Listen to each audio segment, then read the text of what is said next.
Welcome back to First Take. The Thunder held their end-of-the-season press conferences yesterday, and GM Sam Presti came to the defense of his star guard and two-time MVP, Shai Gilgeous-Alexander. Presti did not hold back and specifically pointed to the opposing coaches who criticized, as well as the backlash on social media that SGA received. Presti. He's playing against 6 people. He's got 5 defenders, and the 6th defender is social media. And, that's a reality. And he's not going to be the last player that the machine decides to target. Ew. But no one's going to handle this ratio. Because when they turn it on somebody else, they're not going to step up there every night and not acknowledge it. All right, so this was actually a longer conversation from Presti. We're just showing you a little bit of it. Does Presti have a point about SGA? He absolutely does. He absolutely does. Shai Gilgeous-Alexander, the reigning two-time league MVP, averaged 25 points a game. He made a big plays. He made a big stop. He shot 40% for the field and 28% from the three-point range. Does that sound like Shai Gilgeous-Alexander to you? This is a brother that averaged 30 on better than 50% shooting over the last 2 or 3 years, no matter who he's going up against. But there's something to be said about having missing not one, but 2 primary scorers for you in both J-Dub, Jalen Williams, and also A.J. Mitchell. I know that Caruso can play, but he's no offensive juggernaut. Don't get me started with Lou Dort. He's another linebacker playing football. He's there for defensive purposes. He's not a scorer, and he's a set shooter at that, and not that great at it. Then you've got a situation where McCain, who came over from Philadelphia, he can ball, but not the likes of A.J. Mitchell or a Jalen Williams. Not to mention the fact that, Case and Wallace and these brothers, they can play, but they ain't those dudes. To be without the both of them gave the Spurs the license to key on Shai Gilgeous-Alexander and force other dudes to step up. Chet Holmgren was supposed to be that number 2 option. Yeah. And boy, did he wet the bed. And we ain't talking about him today. And he should be very, very thankful we're not talking about him today, because we would ruin his vacation because of the way we would talk about him. It would be very, very bad for him because he everybody was awful. Locked in. The bottom line is that I think the biggest reason why, first of all, Sam Presti is the best executive in the business. He has proven that. And they were the champions last year. They made it to Game 7 of the conference finals this year. And over the next 6 years, they have 13 first-round picks, 16 second-round picks, a minimum. If anybody could go out and get somebody the likes of Giannis Antetokounmpo, it is them. They have the assets and draft capital and both personnel. Sam Presti did that. They're perennial contenders. They're winning basketball games. They were the number 1 seed this year. They won 64 games. They have the reigning 2-time league MVP. And pointing out 2 dudes that were gone and how that enabled them to key on Shai Gilgeous-Alexander, I think says a lot. That doesn't say it all. It doesn't mean that Shai Gilgeous shouldn't have found a way to be a bit better, meaning replicate his Game 7 performance by doing that a bit earlier in the series. But the bottom line is he's telling the truth. He ain't lying, because here's the reality of the situation. And we're going to keep it a buck here. But protecting Jay the Williams, rim, just really proud A.J. of Mitchell the group. Playing. Here's LeBron barreling down the middle. Jackson. I don't think the Spurs would be in the finals.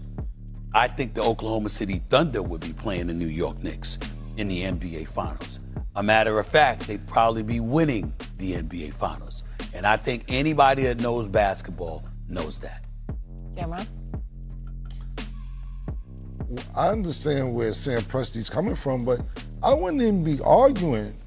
You are the 2-time reigning MVP, and everything Stephen A. just said is 100% correct, and I do agree with that. If Mitchell and J-Dub are playing, we might be having a different conversation. But you're feeding in to what social media is saying. You're giving them, letting them know, we hear what you're talking about. If I'm the reigning 2-time being MVP, an aggressor no matter what. I'm not listening to, he's flopping. They're literally doing a flop count on social media. That's why I like what the Knicks are kind of saying. We're not on social media. Even though social media is available for OKC because they're not in the playoffs anymore, stop paying attention to what people say. That's what I love. Me personally, Cameron, I'm talking about. Talk about me. Because if I was nobody, you wouldn't be talking about me. You're talking about the 2-time MVP. So to me, Sam Presti shouldn't even address this. Now, if he feels he needs to defend SGA, then defend SGA. But at the end of the day, me personally, look, the trophies, the numbers, everything speaks for itself. I'm not just out here begging for fouls. You have a flop contest on SGA or a flop count or whatever it is. I think it's atrocious, but you don't just get back-to-back MVPs randomly.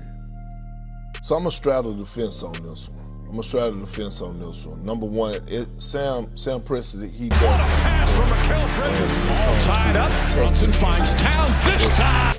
And it was a few of it is because of the reasons that SA just highlighted of what he has done over the last 4 seasons, averaging 30, shooting over 50% from the field.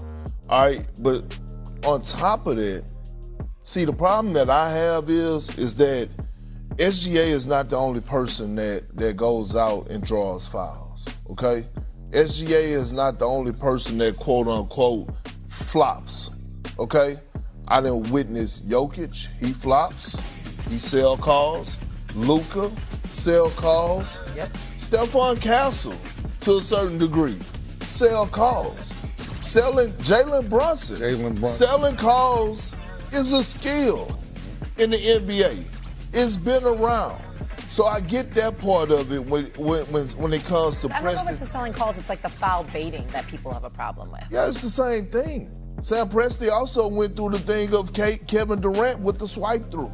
Remember, he the one started the swipe through, and they had to adjust to that. And so, okay, now, on the other side of things is he got to deal with it. And this is where you got to give flowers to a guy like LeBron, Steph, that's been criticized for certain things. And Bron didn't start responding.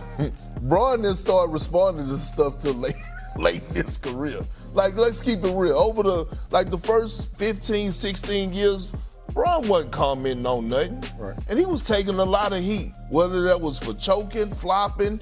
It was memes and clips around with him for social media calling him out about flopping and selling calls. So, again, Sam Presti is part of the territory. They're one of the best players in the world. I get he's taking up for his player, and y'all know how I feel about Sam Presti.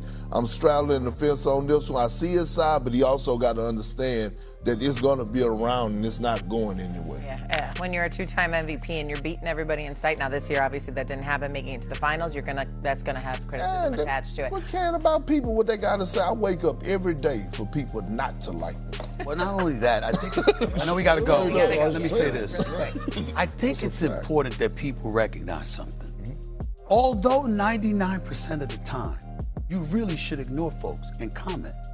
There is something cathartic and exhaling that it's really good to cuss people out. I mean, it really feels good. I mean, I don't think that people realize when you tell somebody kiss my ass. I mean, it really feels good. It really does. It's not always a negative. I'm just saying. So we're gonna keep that same energy because Stephen A is going to.